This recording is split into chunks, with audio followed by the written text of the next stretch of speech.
A escritora e pesquisadora Macau Góes e também a fotógrafa Graça Seligman viajaram por várias cidades do país e também do México. O resultado é o livro Que Boneca é Essa? Vamos conferir?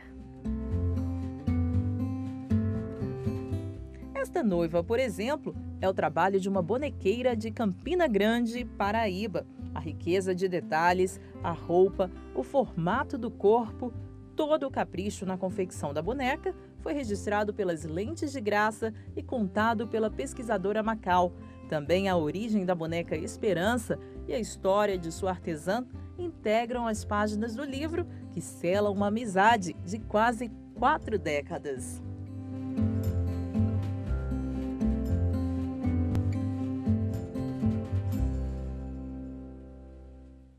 Macau e Graça, vocês já se conhecem então há mais de 40 anos, né? E assim, é a primeira vez que estão aí com o trabalho juntas. O que levou aí a unir essa amizade com esse trabalho profissional? Bem, eu tenho um trabalho grande na área de brinquedos populares e faltava achar um momento que a Graça tivesse disponibilidade para encarar esse trabalho, foram 3 anos de pesquisa de campo, e que eu também não tivesse numa consultoria. Como eu tinha saído de um trabalho de 10 anos no artesanato solidário, aí eu propus para a Graça achou ótima ideia, ela também tinha uma brecha na agenda, e aí nós começamos o trabalho. Exatamente, foram mais de 3 anos, né, de pesquisa que eu acompanhei a Macau. E para mim foi uma grande oportunidade, porque os meus trabalhos, os últimos trabalhos, estavam sendo marcados por fotografar monumentos, patrimônios, e esse foi um trabalho muito humano e muito, assim, importante, né, para a preservação da cultura popular, e foi uma grande oportunidade que eu tive ao ser convidada pela Macau para fazer essa parceria com ela. Agora é uma parceria bem interessante, né? Artes plásticas, jornalismo, fotografia, o resultado é esse aqui, né? Que boneca é essa? Corte e recorte de mestras brasileiras, histórias de vida, não apenas de simples bonecas, mas aqui vocês retratam aí esse aspecto cultural muito forte, né? Principalmente a maneira de fazer a boneca, a questão do repasse nas comunidades, a questão de geração de renda, porque você só faz um produto artesanal se ele tiver comércio. Se você não vender, não adianta você gastar o seu tempo. Então, a maioria dessas mulheres vivem da venda de bonecas, muitas estão em associações de bonequeiras, como tem Riacho Fundo Esperança, na Paraíba, a Associação Bonequeiras no Pé de Manga, no Crato, no Ceará.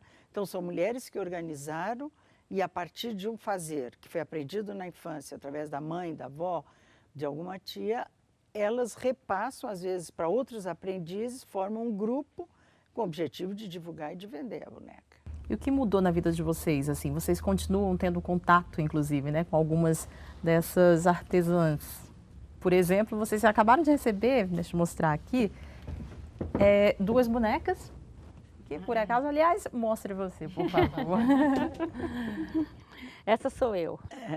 Essas bonecas foram feitas pela Sônia, que é uma artesã de João Pessoa, que ela retrata as bonecas dela, inclusive no livro ela está no capítulo que chama Boneca, Objeto de Desejo de Adultos. Então elas são muito mais vendidas, não como brinquedo, mas com foco do colecionador.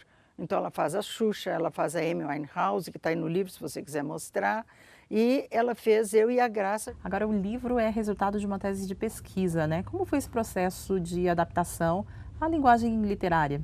A importância da literatura, acho que na vida de qualquer um, só acrescenta de uma riqueza, amplia horizontes, e você tem uma vida nova a partir de cada livro que você lê. A minha experiência com literatura começa na adolescência, lendo aqueles romances Poliana e outros romances que a mãe dava, romances amorosos, tudo. Essa experiência de você ler te propicia escrever depois. E qual a importância para fotógrafo, qual a importância do texto, qual a importância de estar publicando um livro também com as imagens que faz, de retratar essa história, essa cultura, esse conhecimento? A gente teve uma afinidade muito grande na descoberta dos personagens e eu segui muito a orientação dela, né, no que se refere aos detalhes, porque ela ia contar o fazer de cada uma dessas bonequeiras, como é que ela fazia o dedo, a mão, os detalhes do vestido, ou do cabelo, ou do nariz, ou da boca. Então a Macau me orientava muito, olha, eu quero que você fotografe a boca, o detalhe que a bonequeira faz com todo o cuidado e que então a gente tinha que ter essa afinidade de concordar, de fotografar aquilo que a pesquisadora descobriu, né? E eu acho que o texto da Macau é muito representativo de toda essa caminhada de 3 anos, que foi muito rica mesmo, em descobertas do interior, do Nordeste e Centro-Oeste. Vocês trouxeram algumas bonecas, né? Vamos falar um pouquinho então desses detalhes. O que você destacaria dessa aqui que você trouxe pra gente? Essa boneca é uma boneca da Dona Lia, ela é pernambucana. De Bezerros. E essa eu comprei antes de qualquer coisa. Você vê que ela é articulada, ela mexe as perninhas, né? E olha só como ela é toda perfeita, o vestidinho reforrado, tem pulseirinha, tem brinco, tem o lacinho, olha a boquinha é toda bordadinha, a boca, os olhos todos bordados, tudo muito genuína, é exclusivo, cada boneca é uma boneca. Então essa boneca eu comprei antes de conhecer a Dona Lia. Quando a Macau viu essa boneca, ela disse, nossa, essa boneca é da Dona Lia, porque ela conhecia muitas bonecas. E eu disse, olha, essa é a minha preferida, porque ela é linda. E quando eu conheci a Dona Lia, eu achei ela parecida com as bonecas que ela faz. Aliás, isso é muito comum. Então você vai observar as bonecas, que elas têm alguma semelhança com as próprias bonequeiras. É muito bom ver isso. E por falar da Dona Lia, aqui ela está, aqui do livro, né? Fotografia dela. Ela é reconhecida no estado de Pernambuco como artesã da boneca perfeita. Inclusive como a grande mestra, ela foi homenageada há 2 anos na FENEARTE, que é a grande feira nacional do artesanato, a mais importante do Brasil hoje, que recebe mais de 2, 3 mil pessoas por dia comprando, consumidores, turistas. E a Dona Lia foi a grande mestra homenageada por esse saber que ela tem, pelo fazer, pela boneca, pela qualidade do produto.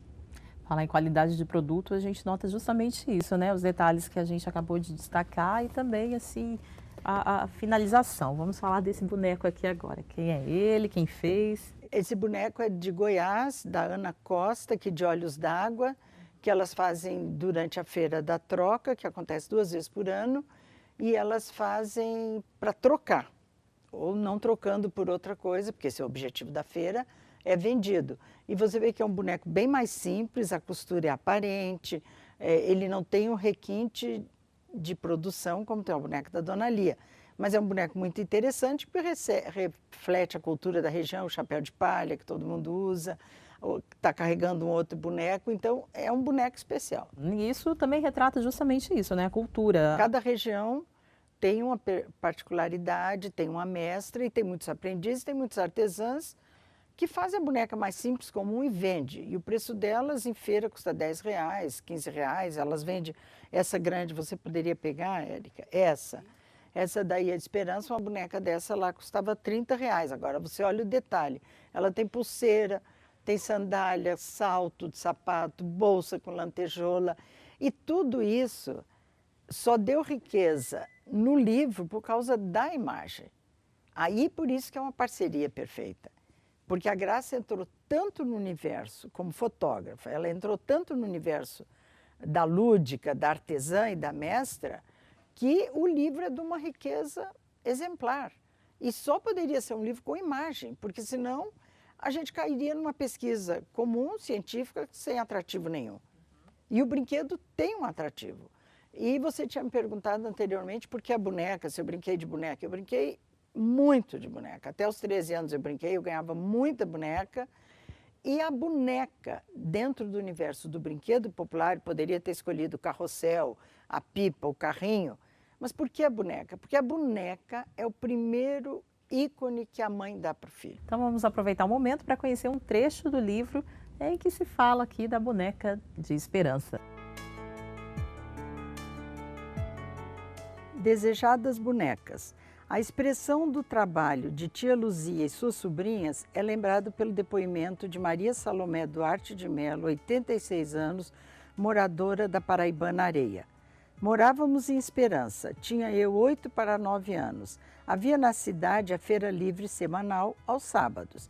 De tudo que era exposto à venda, o que mais me atraía era uma banca onde se vendia café, pão e outras coisas. De um lado havia uma caixa cheia de boneca de pano, as mais variadas em vestimentos e tamanho que me encantavam. Eu achava todas lindas e todos os sábados ficava namorando aquelas bruxas de pano, era assim que eram chamadas. Mas nunca pude ter uma, porque eram muito caras e eu não tinha como comprar. Tal era o meu desejo que muitas vezes fugia de casa para ficar apreciando aquelas bonecas. Graça, Macau, muito obrigada pela presença de vocês aqui no Iluminuras. Nós é que agradecemos. Agradecemos a oportunidade de divulgar o livro. E o Iluminuras não terminou. No próximo bloco eu vou conversar com a advogada Celita Oliveira. Não saia daí, até mais.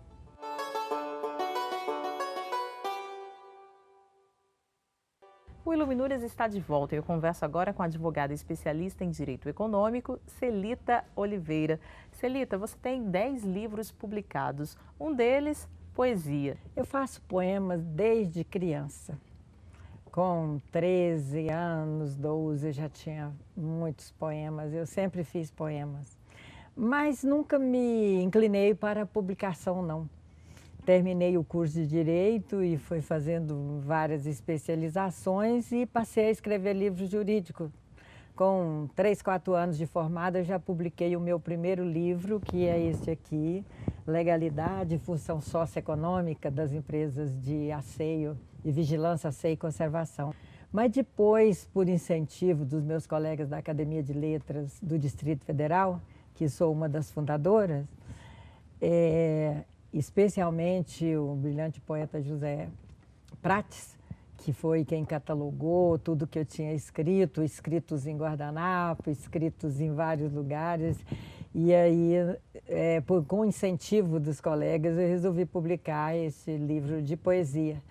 Mas que foi uma coisa muito agradável, tem sido muito agradável, tem alguns poemas, a maioria ligada ao amor. Mas tem também poemas ligados à parte política, existencial, e tem um que eu gosto muito, que é uma sátira que eu faço para nós mesmos, uma autossátira, que se chama O Advogado Apaixonado. O advogado apaixonado é aquele que questiona, inclusive, o amor, né? O advogado questiona tudo, né? A fama do advogado é essa, é de questionar tudo. E aí eu coloco neste poema o seu questionamento, inclusive o amor, o porquê que ele está se sentindo fragilizado diante da paixão, né? O poema enfoca mais isso aí. Esse poema, claro, ele veio depois da sua experiência como advogada, né? Veio depois de muitos anos de advocacia, quase 30 anos. Você estava questionando um amor aí também ou não? Foi mesmo uma inspiração poética, enfim?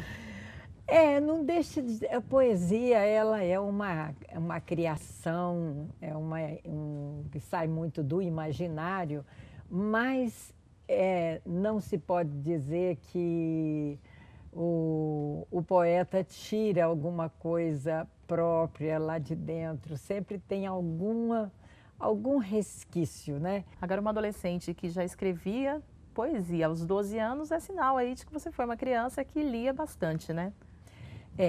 Eu sempre gostei de ler. Eu lia tudo que via pela frente, desde quando comecei a entender as primeiras letras, né?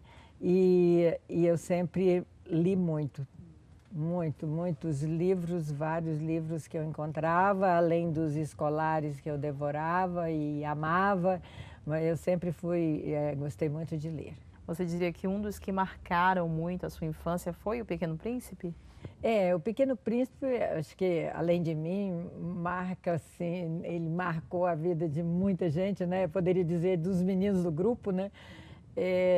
Para mim foi muito importante. E uma frase dele que me acompanha a vida inteira, né? Essa frase do Exupéry, que você se torna eternamente responsável por aquilo que cativa.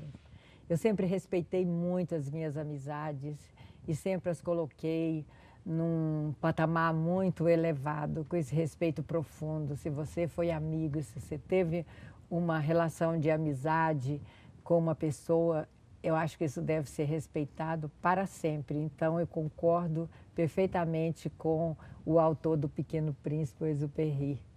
Agora, em que momento a literatura influenciou na sua escolha também pelo direito? Existe essa ligação? Existe. A minha escolha pelo o direito, o motivo maior foi a independência para exercer a atividade. Eu sou amante da independência, sou do signo de Aquário e gosto muito da independência. Então, o ser advogado me fascinava desde adolescente pela independência no exercício da profissão, né? Isso me influenciou muito. Sempre pensei que, como advogada, eu iria lutar, e como lutei nesses meus 36 anos de exercício profissional, com todas as forças para defender aqueles que precisavam da minha ajuda, né? E logo que li Ruy Barbosa, e me empolguei muito, mesmo quando ainda estava me preparando para vestibular, me empolguei muito com a sua oratória, com a sua forma de encarar a vida, totalmente desprendido da parte material, mas em busca da realização do direito. Isso me inspirou. O Ruy Barbosa foi um escritor que muito me inspirou, desde os meus primeiros anos de faculdade, desde a decisão de cursar a faculdade de Direito. E hoje, assim, o que você lê, quais são os autores preferidos, o que você destacaria aí pra gente? Eu leio muito. Eu gosto de ler assim, vários livros ao mesmo tempo, dependendo do meu estado de espírito no dia, na noite, eu leio um tipo de literatura, né? Eu busco, né? Mas tem alguns livros que eu leio mais. E um livro que eu leio sempre, com frequência, repito, é o Testamento de Júlio Verne, que eu acho fantástico, né? No seu testamento, ele diz que tem 3 grandes amores, que é a música, o mar e a poesia. E, inspirado nessa frase, que eu também tenho esses 3 grandes amores, a música, o mar e a poesia, mas eu tenho mais 3 grandes amores, que são a Líria e a Celi, minhas filhas, hoje brilhantes advogadas, para minha felicidade, minhas 2 filhas, e o direito. Então, são os meus 6 grandes amores: o mar, a música, a poesia, a líria, a Celi e o direito. De que forma você chegou a influenciar aí? Porque provavelmente elas também têm gosto pela literatura, seguiram aí os passos da mãe. De que forma se deu essa influência? Às vezes as pessoas querem me criticar dizendo que eu fiz com que elas se tornassem advogadas, mas não foi bem isso. Eu gosto muito da liberdade e elas, então, independência, então eu não fiz essa pressão sobre elas, não. Elas são advogadas por livre escolha, né?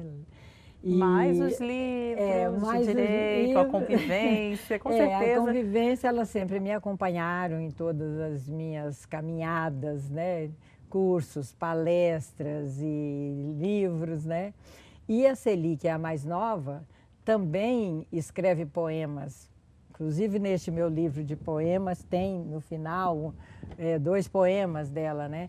Ela também gosta muito das letras, né? E a Líria, que é a minha filha mais velha, a primogênita, já tem um livro publicado na área do direito internacional. Então, elas, de certa forma, estão seguindo aí algumas pegadas minhas, né? Agora, o gosto pela leitura, entre os autores que você cita, os tradicionais do direito, está também o Alvin Toffler. Por quê? Alvin Toffler me inspirou muito. Muito quando eu escrevi alguns livros, dentre esses que estão aqui, sobre a terceirização.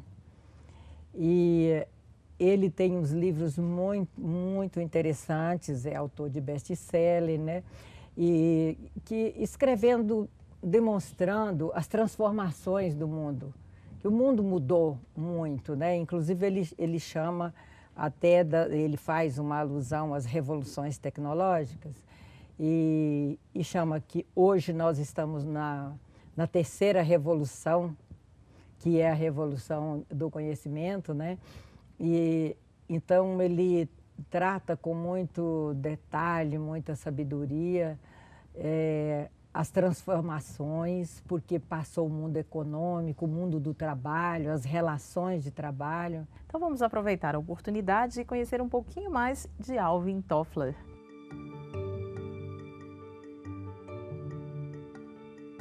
Alvin Toffler nasceu na cidade de Nova York em 1928. Doutor em letras, leis e ciência, ficou conhecido pelos textos sobre a revolução digital das comunicações e tecnologia.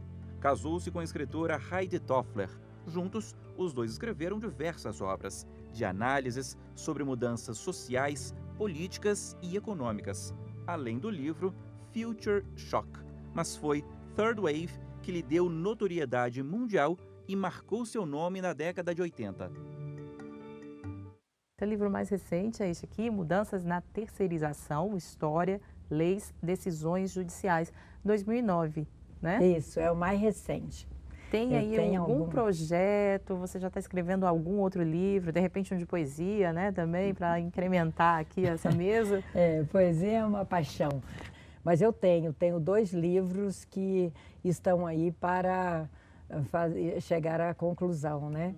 E este livro aqui, a Terceirização, onde eu trato da história, porque o tema terceirização ele é abordado em diversos fóruns de debates e recentes audiências no Congresso Nacional sobre o assunto, um projeto de lei que é o 4.330, que reformula o regulamenta as empresas de terceirização. Então, é um tema muito badalado, né? Muito debatido, né?